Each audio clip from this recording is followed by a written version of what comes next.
2 decades ago, the Iraq War split the West like never before. Allies argued, trust collapsed, and NATO nearly cracked under the weight of America's choices. Today, with Trump's Alaska summit and Europe rushing to Washington in panic, some are whispering the same question. Are we watching history repeat itself? The silence between US promises and European fears feels eerily familiar and dangerously unresolved.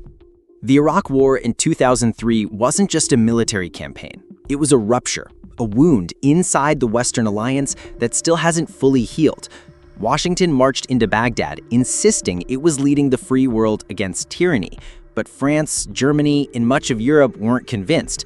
They warned of faulty intelligence, questioned America's rush to arms, and feared the long-term fallout. The result was bitter. Streets filled with protests across European capitals, NATO meetings turned into shouting matches, trust that had been carefully built since World War II began to fracture in real time. For many, that was the last time the West truly faced an existential rift, until now. Fast forward to the present, Trump's unexpected summit with Vladimir Putin in Alaska has shaken Europe to its core. On the surface, it was framed as dialogue, a leader-to-leader attempt to ease tensions. But in European capitals, the optics looked very different. A US president holding quiet talks with Moscow, offering vague platitudes about mutual understanding, while allies are left guessing what was agreed. That uncertainty is toxic, because in geopolitics, what isn't said can be more dangerous than what is. And that's why within days, Europe's leaders made their move. Flights were booked, agendas cleared. Suddenly, the White House announced that key European heads of state, alongside Ukraine's President Zelensky, would be meeting Trump in Washington. The speed of this response reveals one thing: fear. Fear that history may be repeating itself, that once again America is making unilateral moves while Europe is left to pick up the pieces. To understand why the comparison to Iraq matters so much, we need to revisit the lessons of 2003. Back then, the Bush administration's push for war was sold as a test of loyalty. You were either with America or against it. Tony Blair's Britain joined Washington, but France and Germany resisted. That division exposed the fragile underbelly of the alliance. NATO didn't collapse, but it stumbled badly. Intelligence sharing was strained. Military coordination weakened. Anti-American sentiment in Europe surged to levels not seen since Vietnam. It took years and enormous political capital to repair even part of the damage. Now, European officials worry the Alaska summit could be the seed of a similar fracture. Not because bombs are about to fall, but because the alliance itself may be shifting beneath their feet. The question hanging in the air is brutal. Can Europe still trust America to anchor its security?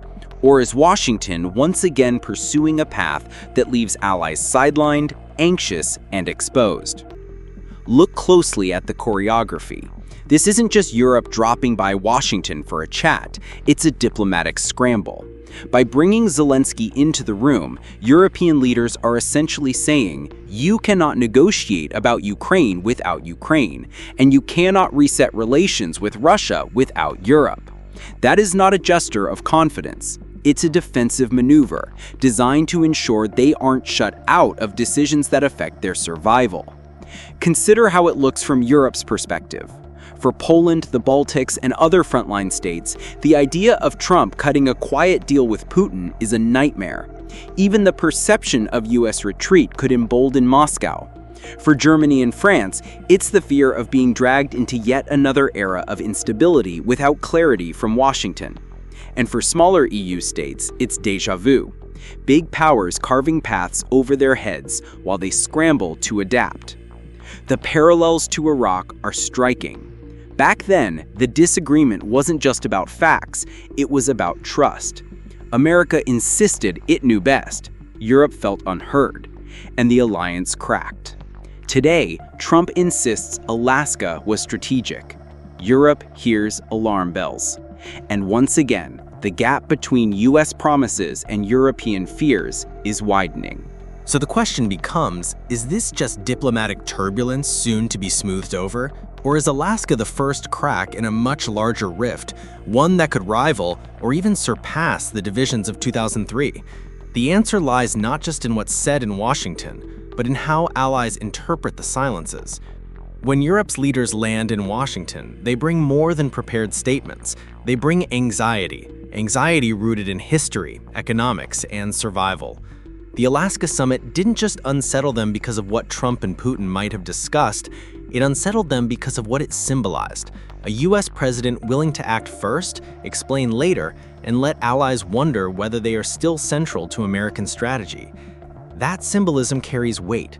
The last time Europe felt this sidelined, Iraq followed, and the aftershocks of that war reshaped global politics for decades. Today, the stakes are different, but the feeling is hauntingly similar. The first layer of Europe's fear is Ukraine. For 2 years, Ukraine's resistance has been fueled by American and European support. Without American weapons and intelligence, Ukraine's defense lines weaken dramatically. Without European financial aid and sanctuary for refugees, the country risks collapse. If Trump signaled to Putin, even subtly, that US commitment might waver, Europe knows the battlefield will shift overnight. That's why Zelensky is now at the table, because his very survival depends on keeping America tied to Ukraine's cause. The second layer is NATO itself. The alliance has worked on one principle since 1949, that America's commitment to Europe's defense is unconditional. Article 5, the promise that an attack on one is an attack on all, was sacred. But in recent years, Trump has questioned that sanctity. He's criticized NATO spending. He's asked whether all allies are pulling their weight. For Europeans, Alaska deepened those doubts. Was this summit the opening move in a new US doctrine, one where Europe must earn its defense guarantees, their bargaining? The third layer is the global balance of power. Europe understands that America is increasingly focused on China. Washington's gaze has shifted to the Pacific, to Taiwan, to technology and trade wars.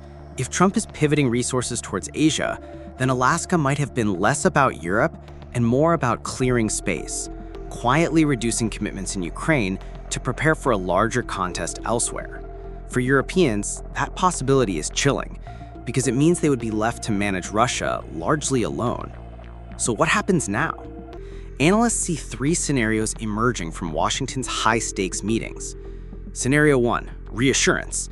Trump, under pressure, issues strong statements affirming NATO unity and pledging continued support for Ukraine. This calms markets, reassures allies, and buys time. But it also raises a paradox.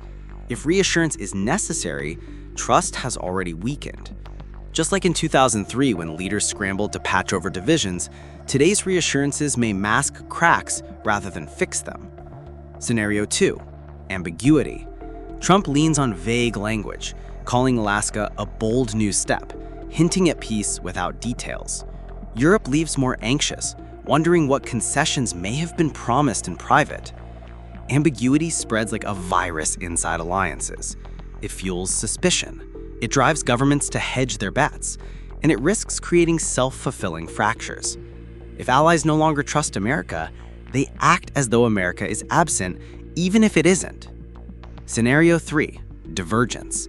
The most dramatic outcome, Trump openly signals a shift, reduced US aid to Ukraine, conditional NATO support, or even hints of a transactional approach with Moscow. This would ignite the biggest rift since Iraq, perhaps bigger. Europe would scramble to fill the gap, but without America's backbone, its deterrent power would be weaker. Putin would sense opportunity, and China, watching closely, would learn that Western unity is more fragile than it looks. History suggests that even reassurance won't fully resolve the tension. After the Iraq War, years of careful diplomacy were needed to rebuild trust, and even then, scars remained. Today, Alaska has already planted seeds of doubt. Once planted, those seeds are hard to erase. The question now is whether this moment becomes a turning point. Will Alaska be remembered as a brief storm or as the beginning of a historic rupture? For Europeans, the fear is real. They know that their security has long rested on American guarantees. They know their own military spending, while improving, still lags far behind. And they know that Putin thrives on division. Every whisper of doubt inside NATO is, to him, an invitation to test the West. And for America, the stakes are no less profound. A fractured NATO weakens Washington's leverage globally. If Europe doubts US commitment, it may pursue independent security arrangements, draw closer to China for trade, or splinter in unpredictable ways. The very architecture that upheld Western power for 70 years could unravel, not with an explosion, but with a slow, grinding loss of trust. So, yes, the comparisons to Iraq are not just rhetorical, they are instructive. In 2003, a single war decision split the West. In 2023, a single summit could do the same. The irony is stark. Trump calls Alaska strategy. Europe calls it survival. And history may one day call it something else. The moment the Atlantic Alliance began to break under the weight of silence, suspicion, and fear.